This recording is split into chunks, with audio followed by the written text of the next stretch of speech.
சவுல் தன்னுடைய எல்லா வஸ்திரத்தையும் எடுத்து தாவீதுக்கு என்ன பண்றாரு? போட சொல்றாரு. ஆனா அது எதுவுமே தாவீதுக்கு ஃபிட் ஆகல. சவுல் போட்ட எதுவுமே தாவீதுக்கு ஃபிட் ஆகல.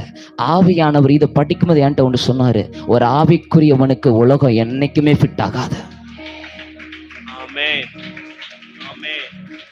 ஒரு ஆவிக்குரியவனுக்கு உலகம் என்னைக்குமே ஃபிட் ஆகாது, ஒத்து போகவே போகாது. ராஜா சொன்னா என்ன கோச்சுக்கிட்ட என்ன பண்றது? நோ. ஒருவேளை தாவீது சவுலுக்கு ஒத்து போயிருந்தா கோலியாத் கிட்ட தோத்துதான் போயிருக்கணும். ஐயோ ராஜா, நான் பரவாயில்ல ராஜா போட்டுக்கிறேன். நோ, இதுல காம்ப்ரமைஸே, உலகத்தோட காம்ப்ரமைஸே பண்ணக்கூடாது. மீட்டிங் அப்ப உலகம் வருது, இந்த ஃபங்க்ஷன், நோ காம்ப்ரமைஸ்.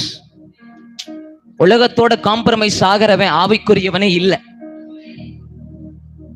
பிசாசுக்கு எதிர்த்து நில்லுங்கள், அப்பொழுது அவன் உங்களை விட்டு ஓடி போவான்.